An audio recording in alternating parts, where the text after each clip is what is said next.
There we are. And with no further delay, please welcome Beth Baumert, or I'm so sorry, Beth Baumert here to talk about finding balance. Over to you, Beth. All right. So, so can we make this go away now or not? That's fine. The title slide. Do you want me to go to the first image? Oh, I see. There'll always be one up there. Is that There'll it? be some, yeah, and then we'll just scroll through. All right. So I so miss seeing everyone. Even if I just you know, it's it's so hard because when you're talking, I like to talk with people, not at people. But anyway, it is what it is. And we'll utilize the chat as much as we Yes, can. definitely. So I call this the land of all possibilities because probably most of you have had times in the saddle when you think, oh my God, I could do anything right now, right? I could do anything I want. And that's what we're, of course, all looking for. And lots of times when people have that feeling, and by the way, even people at the very, very top have that feeling like just briefly. I remember Gunter Seidel saying to me once, just for a second, I felt that it was just perfect. So isn't it wonderful to know that other, even the best people sometimes feel like it's only for a second. But anyway, the times when you feel that you can do anything, it's super important, I think, that you know why, so you can have a better chance of duplicating that wonderful situation. And when you feel you can do anything, it's when A, you're in balance, and B, your horse is in balance. And there's a purity, I think, to your aids that otherwise sometimes, perhaps most of the time, is a little bit muddled. When I was writing the first book, When Two Spines Align, I got at least halfway through it, maybe more than halfway through it, when I found that I was getting confused by the word balance. I was using it in more than one way, and of course that doesn't work. So I had to kind of dig deep and figure out what the heck I was talking about. I thought I knew what I was talking about, but it turned out that I sort of didn't. And because I think there's more than one way that we all use the word balance in dressage. There's that most basic kind of balance that's the kind of balance, like I might fall over kind of balance, right? So picture if you're at sea and you're watching someone track right through the corner and he falls in, or he's on a corner and he falls out. You can fall in or you can fall out. You can fall on the forehand, right? Or you can drop behind the bit. So that's the kind of basic balance that happens when your horse isn't well connected and on the aids. And every rider on the entire planet knows that feeling, that the horse can fall in or fall out, fall left or right. That's lateral balance, right? Or fall on the forehand or drop behind the leg, and that's longitudinal balance. So there's lateral balance and there's longitudinal balance. And that's the kind of basic balance that happens when your horse is on the aids. Then there's a little bit more sophisticated kind of balance, we often hear that as you move up the levels, the horse's balance improves, right? And that refers to a different situation, one in which the horse is on the aids, and it takes for granted this basic balance number one. And when we say the horse's balance improves, we're referring to a longitudinal balance that starts at 60-40, right? With 60% as an average, maybe on the forehand and 40% on the hindquarters. And then it gets a little improved, right? So maybe it's 55% on the forehand and 45 behind. And then what we're all searching for is that horizontal 50-50 balance. When you can warm up in that balance, then your chances are much better that you can communicate well. And I then did have a request. I did just have a request to take the screen down so they can better see you. So that's why I pulled that down until you want to reference it again. so, and then in collection, it improves from there, of course. And those were the pictures that Dawn that we're missing, but it doesn't really even matter because we all have a picture of what it looks like to see a horse on the forehand, and then 50-50 balance, then the beginning of collection, and then high collection in piaffe or passage or pirouette. So there's that physical kind of balance, and then there's also mental balance, isn't it? That of the horse and that of the rider. Can you concentrate? That's the bottom line, isn't it? You can only concentrate on one thing at a time. And are you able to do that, or are you distracted? I mean, sometimes the thing that's distracting us is more important than your riding. So maybe there are times when we just ought to get off. But anyway, here's an example. If you're teaching an adult amateur who's the mother of young children, it's 1:30 in the afternoon, and unbeknownst to you, she's worried about getting home before the school bus drops her kids off at 3, right? I mean, and you as the instructor are wondering why she's riding kind of a hectic way, and then you finally learn that, you know, it would have been better if you knew at the beginning.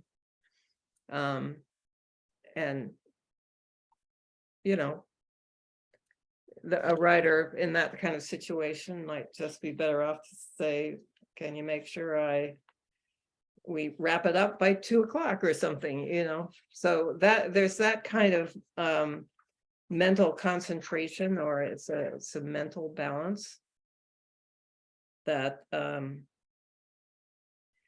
is unbelievably important. It's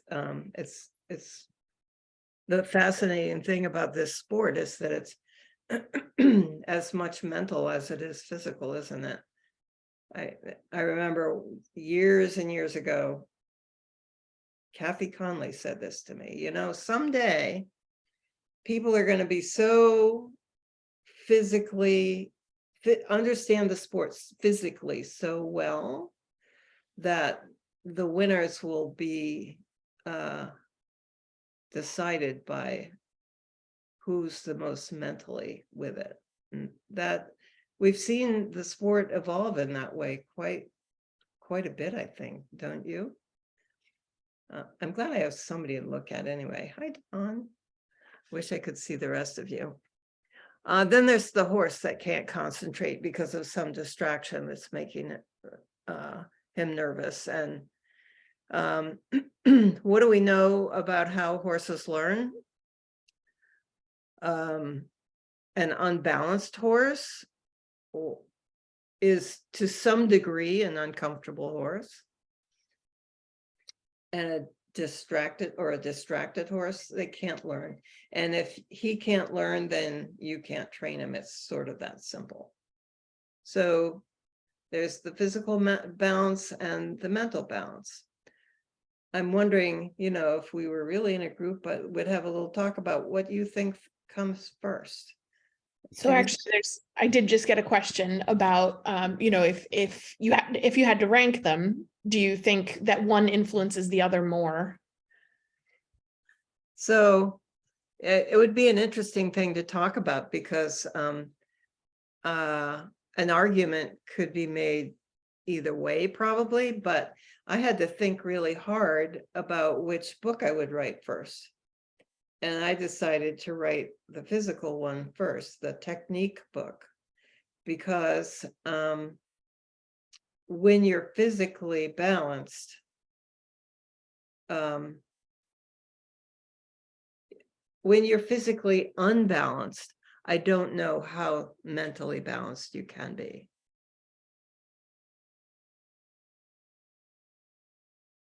That was my choice. I think physically comes first, but an argument could be made the other ways. So, and here's another one that's probably undeniable. Which do you think comes first, the rider balance or the horse balance, physical balance?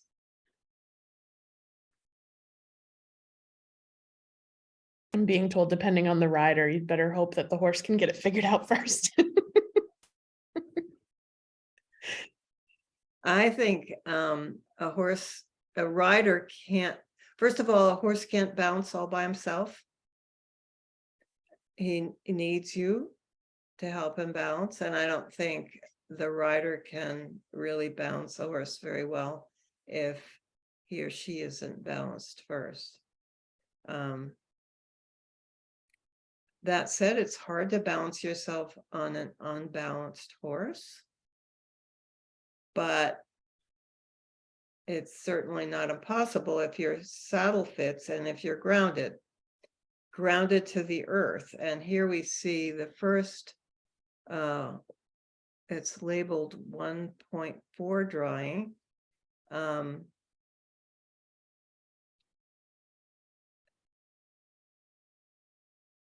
The rider who holds onto the saddle will always be in the balance of the horse, right? That's the right one, Beth. It is. Yeah. Okay. And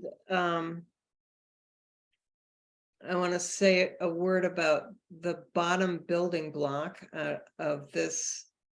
This was this is like architecture, isn't it? This is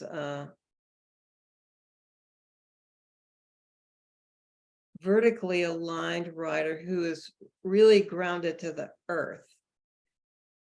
It feels when you're riding like you're standing on the ground, right? Whereas we've all seen the riders, and I'm sure probably every rider has done this too, held onto the saddle a little bit too much. In fact, in the old days, we were taught to do that. But if you're hanging onto the saddle, then the saddle is always going to be in the horse's balance. And so you're going to his balance. You are not able to influence his balance favorably unless you're grounded to the earth. So you can gain your balance from the horse, which is not helpful, or you can get your balance as if you're standing on the earth. You're in a stance.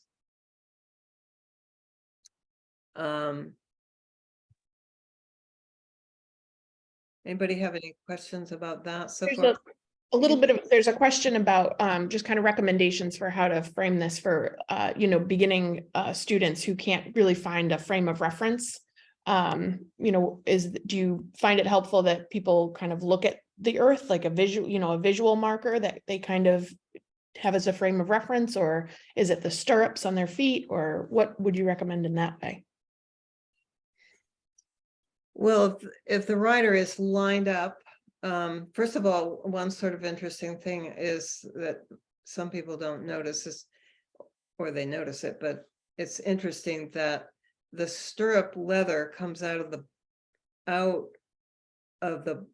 hangs from the bar there in front of where you're sitting. It's not under where you're sitting. So your weight shouldn't be on the stirrup. The purpose of the stirrup is just to provide a situation in which the ankle can be loose and move with the motion of the horse that way. But I think when you just concentrate on that, you can ask yourself, am I holding onto the saddle too much, or am I grounded as if I were standing on the earth? And in order for that to work, of course, you need to be aligned. You can't be leaning back. You can be in a half seat for sure. But let's talk a little bit about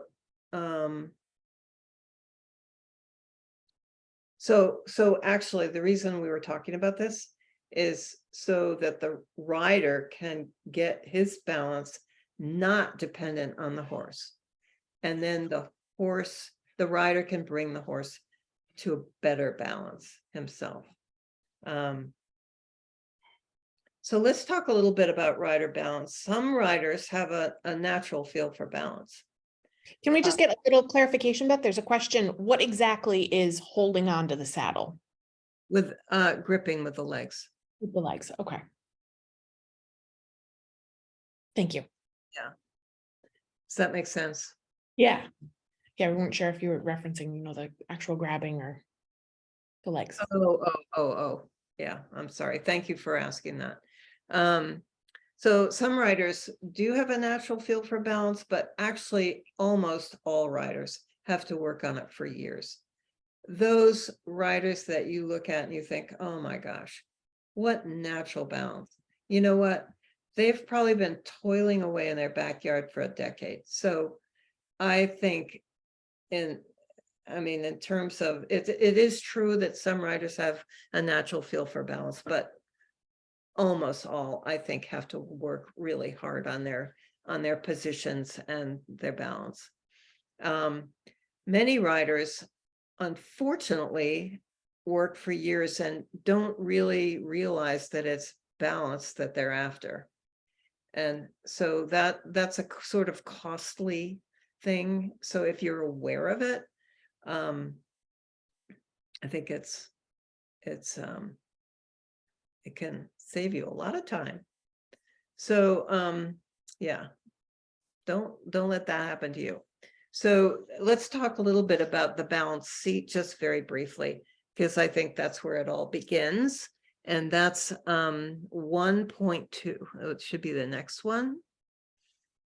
So the floor of the seat is the crotch bone and the two sitting bones, and that's the floor. And the floor of the seat stays on the saddle.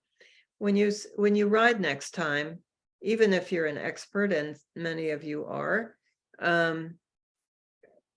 really concentrate on that, on how the floor of your seat follows the saddle. Just like the rein aids follow the mouth, or the hands follow the mouth, and they can do that in an incredibly sophisticated way or in a crude way, or but the more you concentrate on it, the better you get at it. There's just no question about it. The more you can learn about the nuances of the seat, it's super interesting. So the floor of the seat is flexible, of course, because it follows the saddle. in the same way that your legs follow the rib cage and your hands follow the mouth. But in addition to being flexible, it's also really supple. That is, it's strong. It's flexible and strong. That's, I think of suppleness as being a combination of those two things. And strength is required in,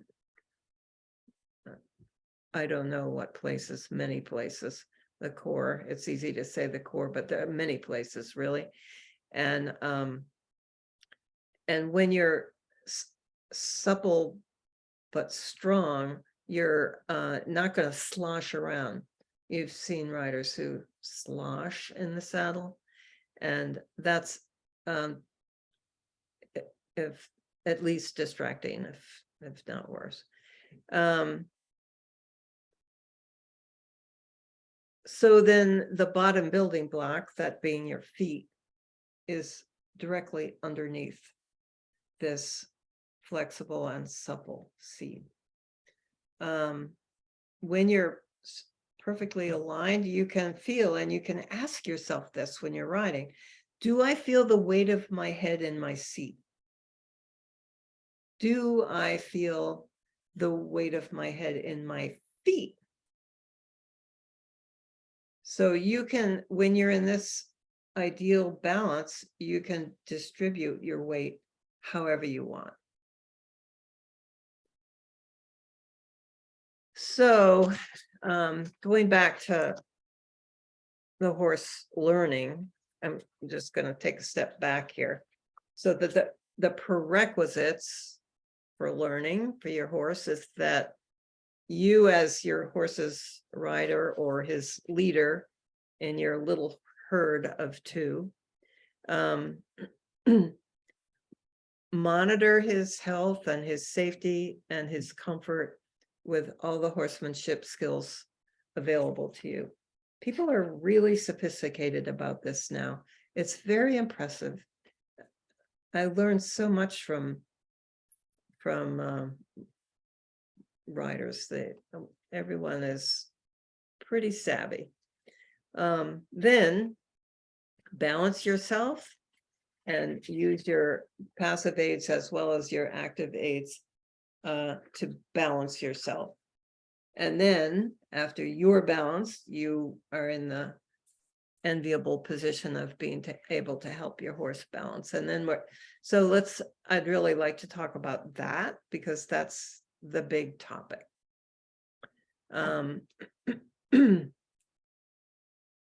And after he's well balanced, then he can learn. That's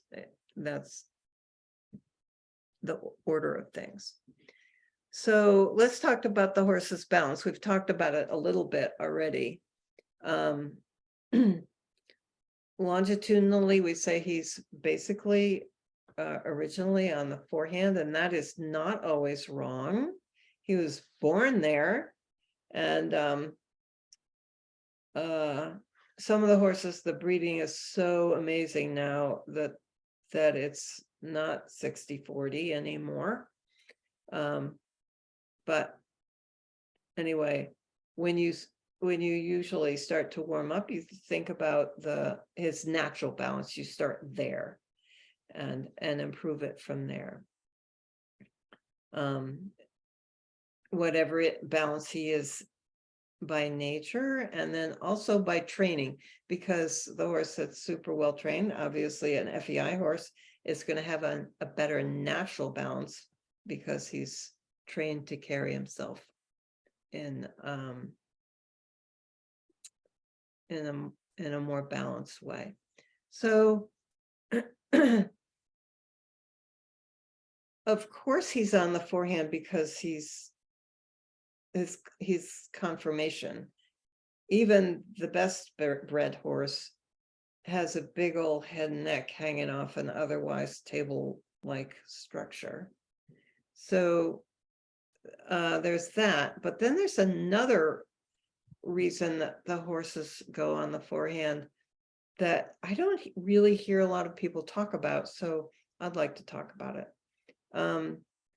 George Theodorescu most of you know the name Monica Theodorescu, who has been the coach of the German team for many years now. And her father, George, was briefly the coach of the American team. And he always used to say, the trouble with horses is they've got 4 legs. And you know what? For the longest time, I really didn't understand that. So anyway, now I really understand it. Because think about when you put your horse on when you close your leg on your horse, just tomorrow morning, you get on your horse and you close the leg. If your horse isn't super well trained, what happens? What does he do? I'd love to have this discussion, but I can't because nobody can talk. Well, I mean, if you want people to come off mute, we could definitely do that. That's if people want to hop off and speak up. There's 79 people here, so that would be hard. But I'm gonna just say, unless you've trained your horse super well, your horse is gonna move off with his front legs. Think about it.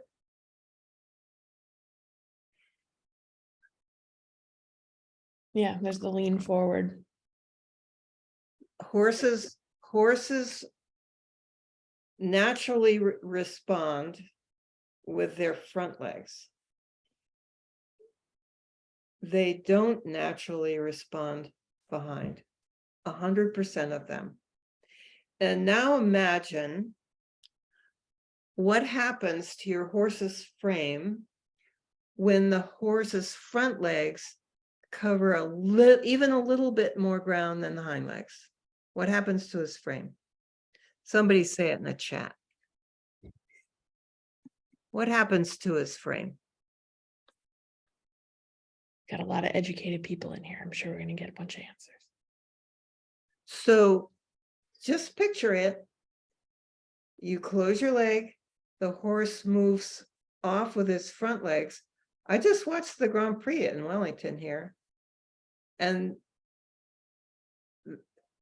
we got on forehand, it lengthens, yes, on forehand, hollows, right. Longer, frame longer. Natalie said hollows. Okay. Yes, he sprawls. Latifa says longer. Frame gets longer, says Barbara. Balance goes on the front and the hind legs go out behind. You're all right, right? Okay, and then he doesn't feel quite so nice in the hand, right? So this is how horses longitudinally get on the forehand primarily.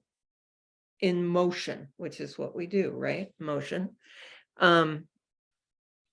So when I'm teaching, this is very, very common, and you all do it. If you are lucky enough to have a mirror tomorrow when you ride, walk parallel to the mirror and ask yourself, why am I covering ground? Are the front legs pulling or are the hind legs pushing? And when I ask a student this, 100% of them are right. And they all say the front legs are pulling, otherwise I wouldn't have asked them to do that, right? And then they do it again, right? How's it now? It's better. Okay, do it again. And we're just walking, right? But it's a wonderful way to teach a horse and walk. It's a lot easier for him to understand that when you close your legs, you want him to be active from behind. When you apply your legs, you want him to respond behind. And promptly. This speaks to in front of the leg, right? It's all the same thing. So can you put up number 8.2? Is that in order? Are we going? Tell me when to stop. That's I forgot that. That's the grounding one. That's how it feels to be grounded. We're Isn't going that to- advantage? So here's 8.2. Okay. And the horse on the left is the one who's pulling with the front legs. Can you see that? And the hind legs are like a trailer. They're coming along only because they're attached by blood and bone. They're coming along. But how do you make the horse on the left look like the horse on the right? Somebody tell me in a chat. How do you make the horse on the left look like the one on the right?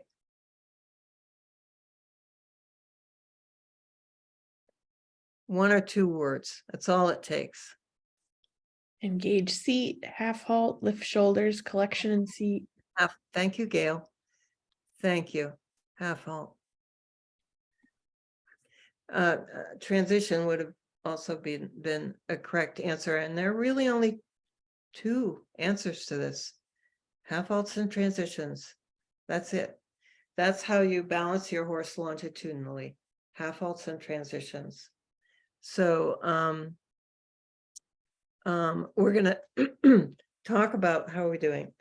We're going to talk about half halts and transitions later, but keep this in mind: the horse with the pulling front legs and the horse with the pushing hind legs, and how you make the horse on the left look like the horse on the right. Half halts and transitions. Okay, that's how you balance your horse longitudinally.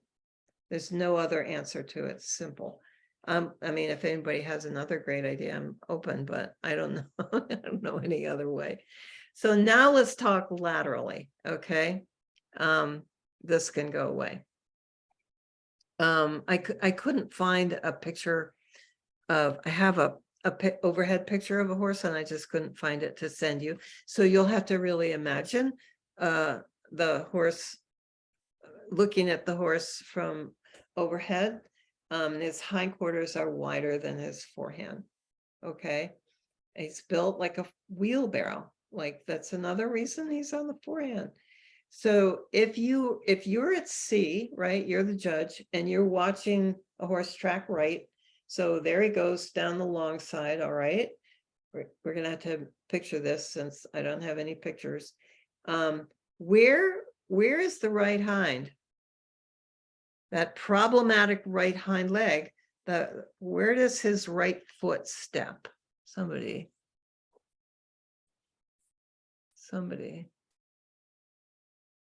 Barbara Wolf said, activate the hind legs and slow the front legs. Thank you. That's what a half halt does. But now back to the lateral bit. He's wider behind.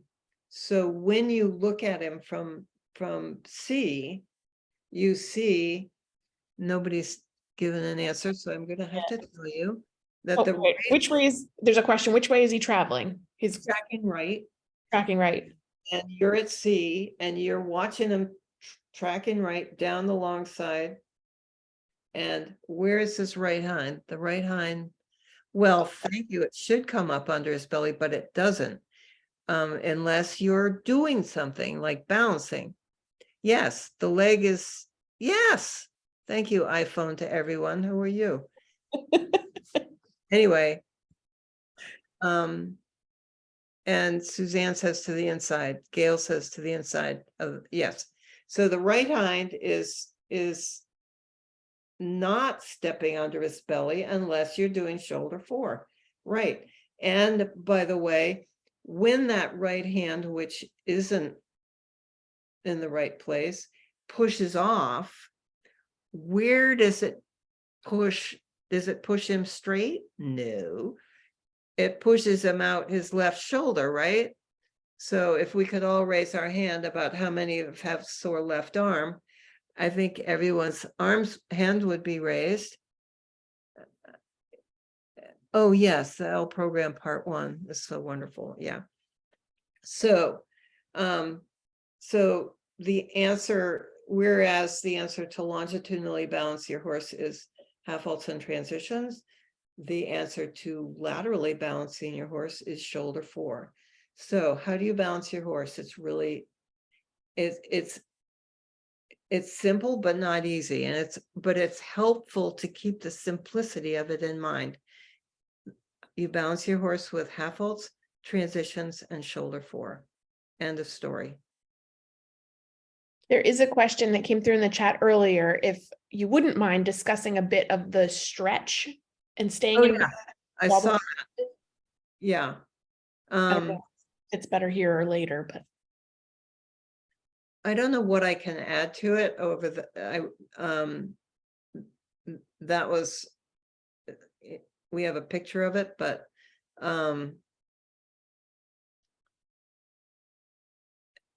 the bridge,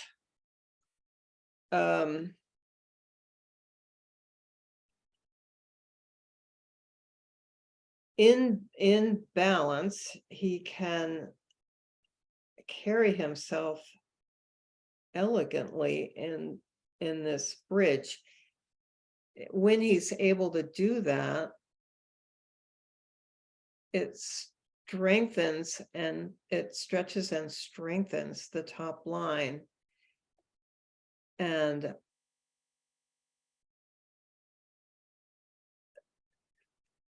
there's another picture that I didn't include, and maybe I should have, because when I think of this, I think the epitome of the horse's ability to carry with an inside hind leg, which we're going to talk about in shoulder fore, is that the top line that's strengthened like that, and stretching is part of that, enables him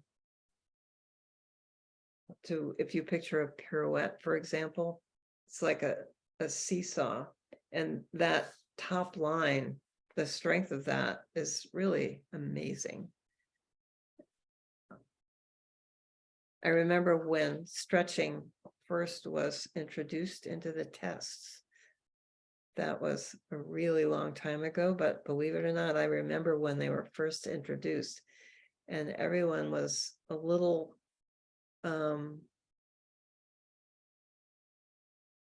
well, we didn't understand at the time. It was, I think it probably was the 70s or the 80s. But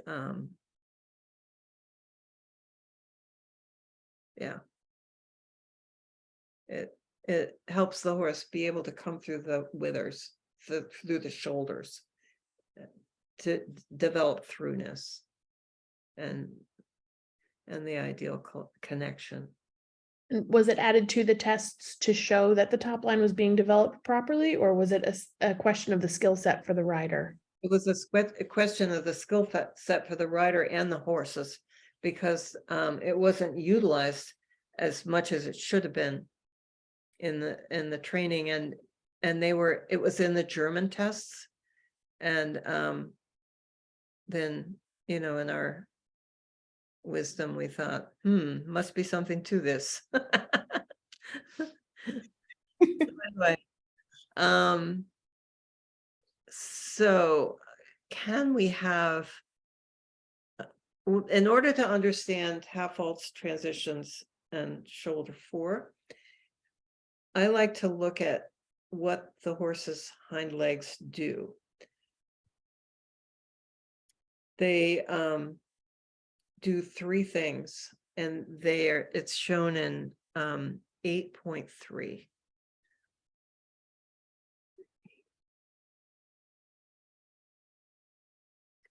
So the horse's hind leg,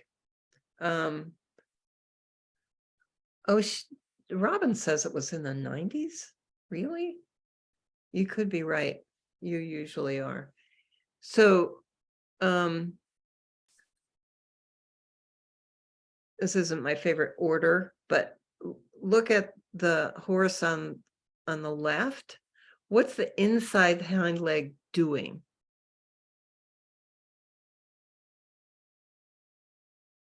So we're assuming that it's tracking. We're on the inside of the circle.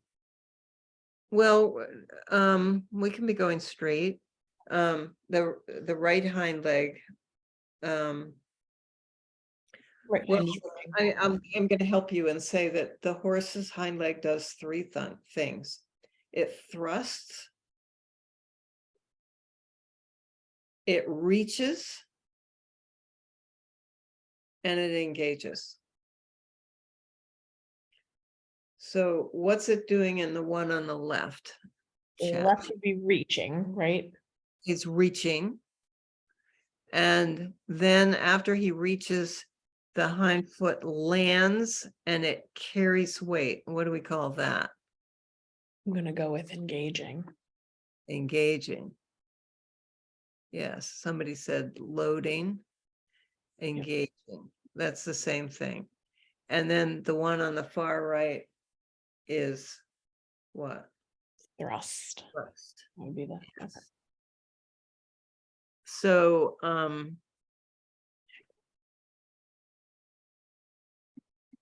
in an upward transition, it tests and improves the horse's ability to do what?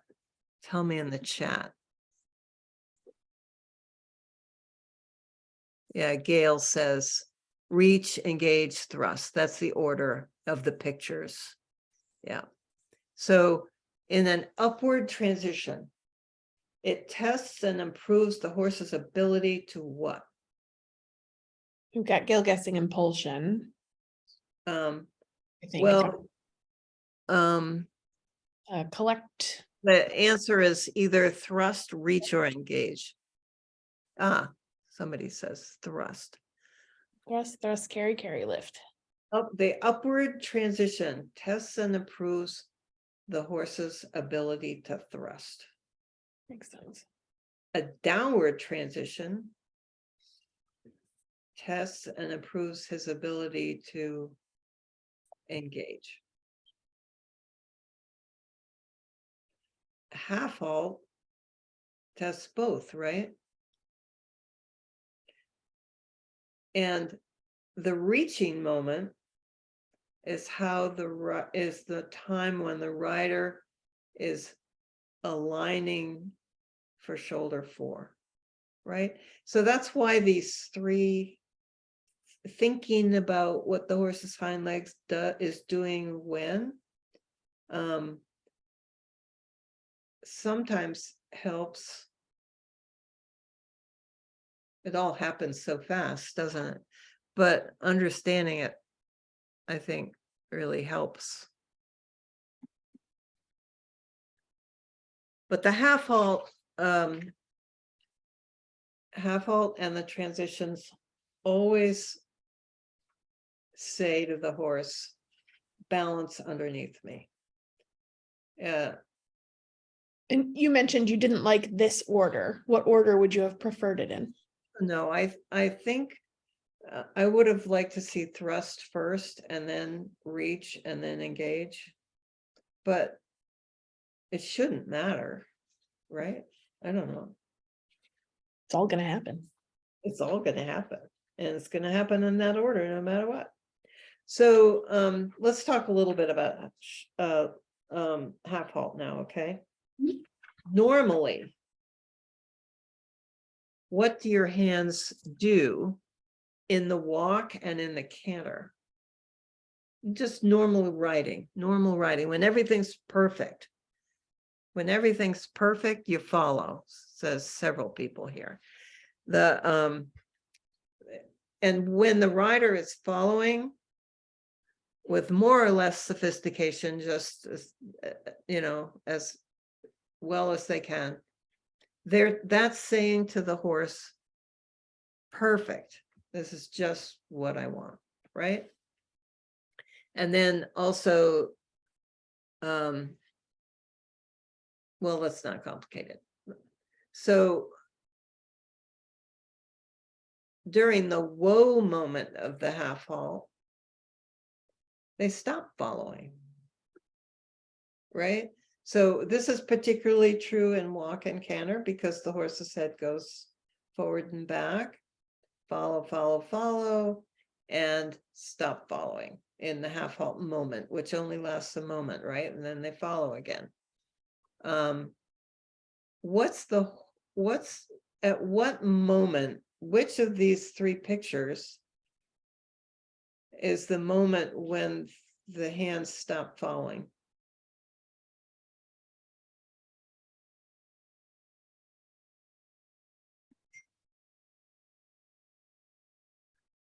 The middle one, yes, the center, right? Yeah. The engaging moment, right? And what happens? The half halt, the connecting half halt connects the horse, but the collecting half halt literally adds weight to that hind leg, right? Would load the spring, What? loading the spring. Loading the spring, that's exactly right. That's exactly right. And we've all seen the situation where a really educated rider can get on a horse and make it look really much better. It can be quite astounding. And that educated rider knows how to utilize these three moments. They know how to increase the thrust, increase the engagement, and align during the reaching moment. So there are probably some of you who struggle a little bit with this, but be patient. Just every rider in the world does ineffective half halts sometimes. Every rider in the world. And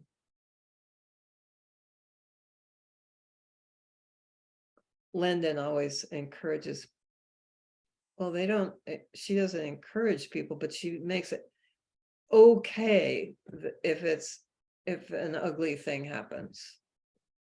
And we all just do the best we can and keep getting better.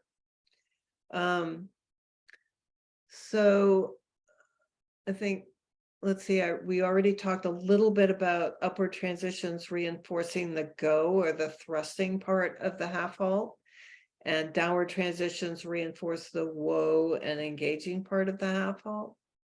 The goal is transitions ridden from behind. This is really one of the hardest things. Carl Hester said this once in not the last NEDA symposium, but the first one.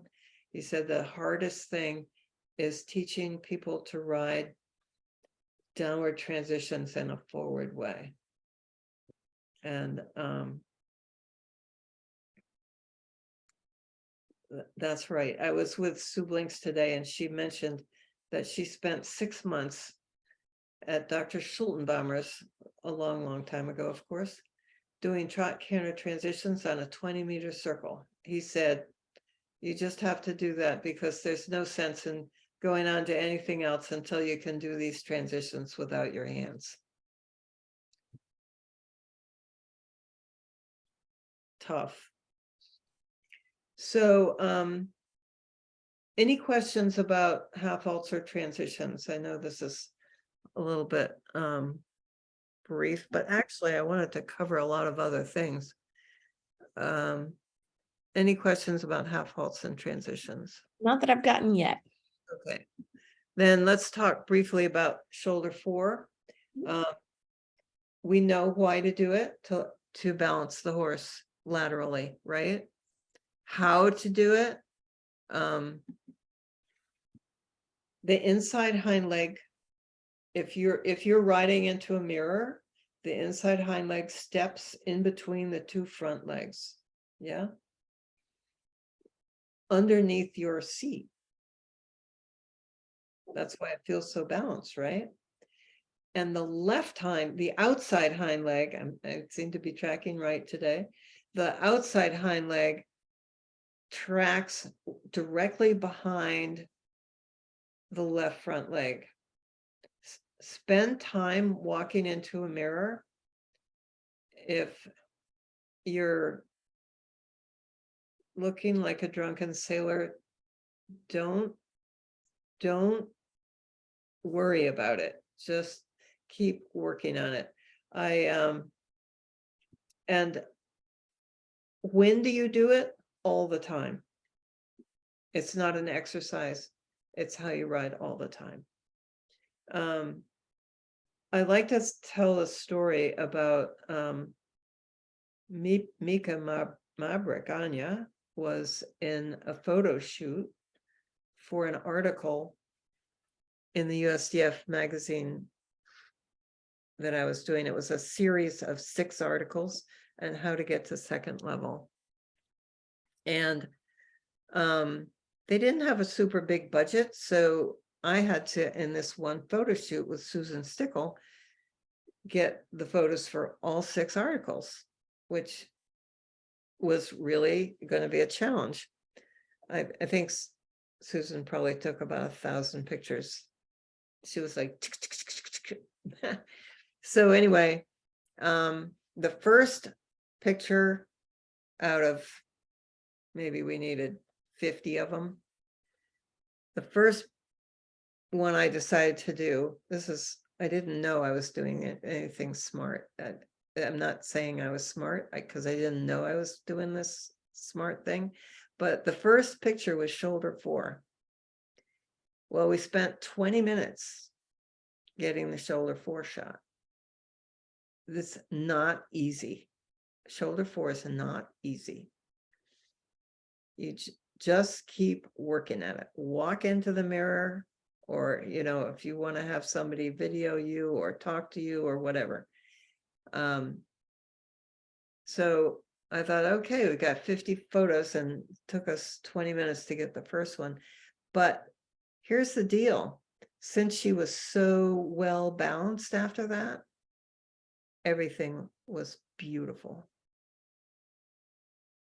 It was just, now do this, now do that, now do the other thing. And it was so easy. So I just want to talk briefly about other tools you can use to help balance your horse. Just another way of looking at the whole thing. Rather than thinking about controlling your horse, which is a little bit overwhelming, it's easier in my mind to think about controlling aspects of your ride.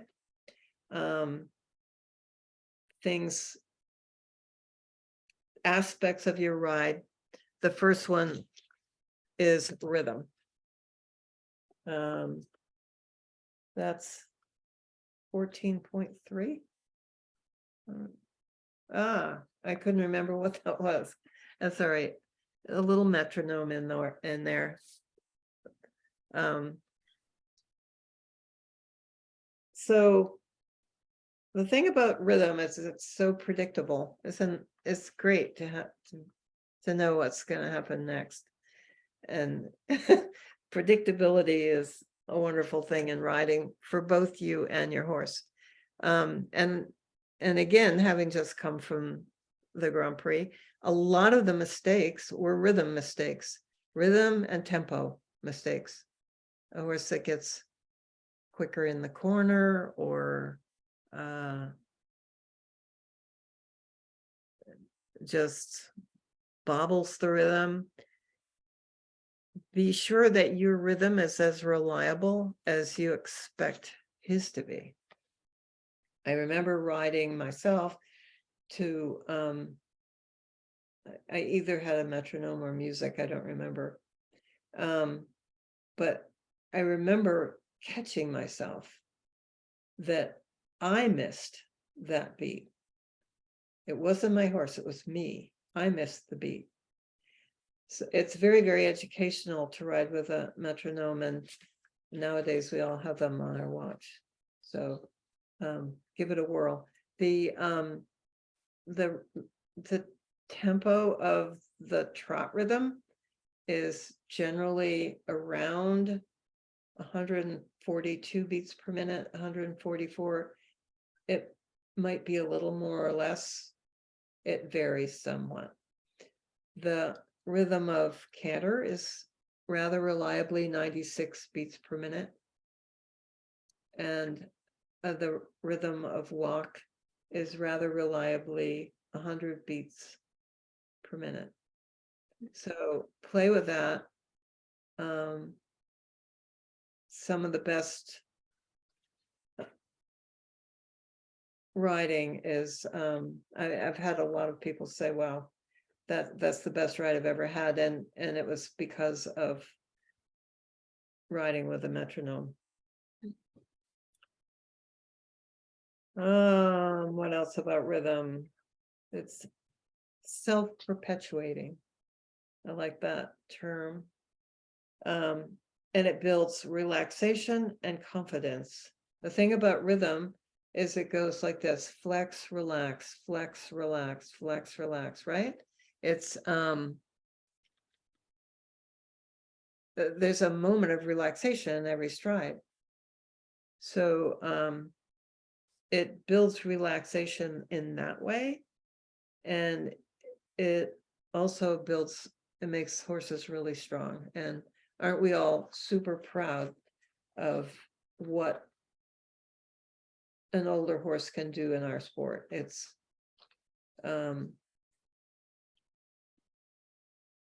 last night in the Grand Prix, there was an 18-year-old horse that was fabulous. Would never have known he was 18. It's very exciting.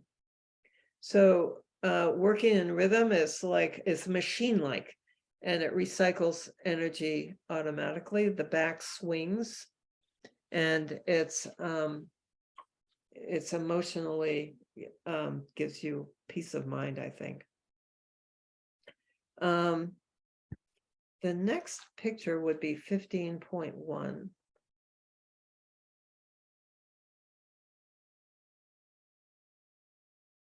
I've been excited to learn what this one is. Yeah, this is the energy one, right? Like a gas stove, that you need to be able to regulate your horse's energy. And you need a little fire, but not too much fire, right? And this Sandy Rabinowitz did all these pictures. She's such a genius. I haven't seen that for a long time. I so appreciate her. And obviously, too much energy, there's tension, negative tension, and not enough energy, and you're never going to get anywhere, right? So control of the rhythm, control of the energy. And if you think about these things specifically, it simplifies your riding. Riding is complicated and it's difficult, but theoretically it's simple. So keep the simplicity of it in mind. So rhythm, energy, so that one can go away. Thanks, Dawn. And then control over the flexion. Every once in a while, you'll see somebody who the horse is looking this way 1 minute and that way the next. And then control of the flexion means that the flexion determines what's the inside and what's the outside, right? So if the flexion isn't consistent, then you have no inside and you have no outside. You have no outside rein, and then we all know that that doesn't work. And together with flexion, we have to have control of flexion and then control of the bend and the alignment. Control of the length of stride and the frame. You've seen horses, or maybe you've felt that if your horse loses his balance, he lengthens the stride, or he lengthens the stride on his own without you telling him to do that. And then what do you know? He's on the forehand, or out of balance, and probably crooked and blah blah blah. Height of the neck. Did I give you 19.2? Not sure. I think so. Height of control over the height of the neck. helps you develop and retain throughness. I put this picture in here because the shoulders are roughly like that the horse has to be straight before he can really lower the neck. He has to be aligned, you know. I bet everybody's had that feeling that you move the flexion a little bit to the outside and align the neck that way, and suddenly the horse gets round. And or maybe an instructor told you to counterflex, and then the horse is able to lower the neck. So it's just an interesting anatomically that the horse has to be straight before he can really lower the neck. But height of the neck is another thing that and then there's then we're done with that one, and I don't have any more pictures, I don't think. But here's the big one: line of travel. Sometimes you think you could do shoulder fore, but if you can't be true to the line of travel, then you can't really do shoulder fore. When I'm teaching, I often say, go down the center line and leg yield to the letter of your choice. I don't care which letter you go to. You can make it a little bit easier and go to a farther letter, or maybe your horse is really supple and he can go to the nearer letter, but it has to go to a letter. There has to be a line that you keep the horse's shoulders on. The same thing in a half pass.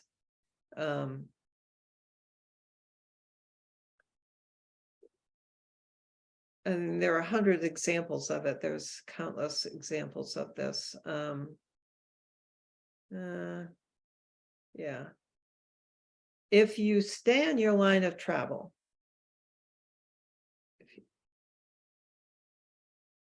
your leg yield or your half pass might be good, or it might not. But if you can't stay on the line of travel, you have no chance. And think of figures as well as movements with regard to line of travel. If your circle is true, then what does that do for your horse and for you both? It means that every step is the same. The beauty of that, right? Every step is the same, and it's very easy. And I'm a great fan of cones.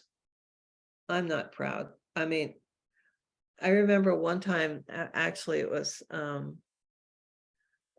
Cricket Rosillo, when she's a great dressage veterinarian, and she was our vet in Connecticut, and she came in one time and I had cones all over the place, and she said, oh, I see you've been torturing your students. And actually quite the reverse. My students are like, thank you, thank you, thank you. Because it's one thing you don't have to think about, you know, it's really a giant help.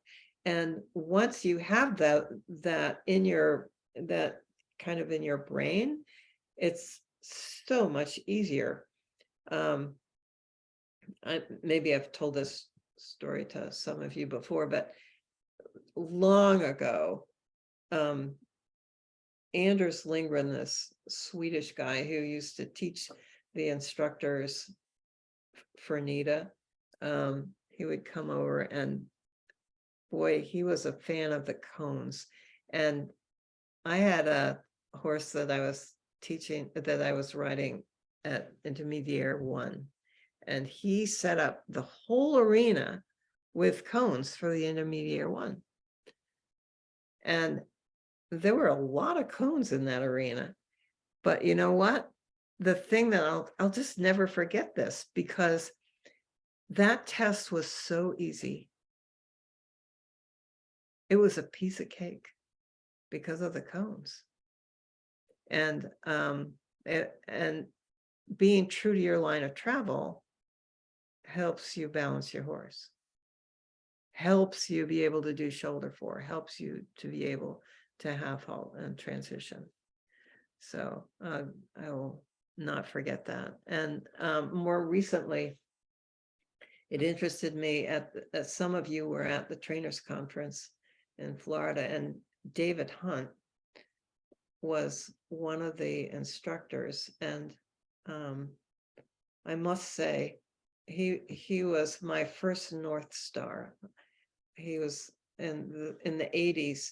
He would come to the United States and teach Sandy Pfluger, who was on our US team. I mean, I am really old, really. That was a long time ago. It was 1982. But anyway, it was wonderful to see him. And one of the things he said was the first thing you have to gain control over is where you're going. And then you can worry about how you're going. So I thought that about says it all. So anyway, I've gone over quite a lot. I apologize. Sorry, I didn't even notice. I would have given you a heads up. Anybody have any questions?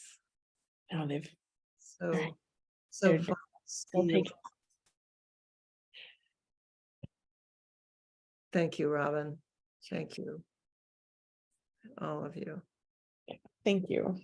I know you put a lot of time into, thinking these things through, and we really appreciate you sharing all of your insights with us. It's Kind of fascinating what we do, isn't it? there's no end to how deep you can dive, really. That's right. Yeah, we're all crazy. Yeah, there are worse things we can all be crazy about. Well, all you note takers, we haven't recorded, so don't panic. All right. Well, thank you very much, Beth. It looks like there's not so many questions coming in as there are thank yous. So we can release you back out into the evening. So thank you very much for all your time, and it was fun. Fun to yes, see you all. yes, you as well, always. So, and everyone, Beth is just as delightful in person as she is in the Zoom. So if you see her out and about the showgrounds, make sure you say hello. So Bye-bye. all right, have a good night, everyone.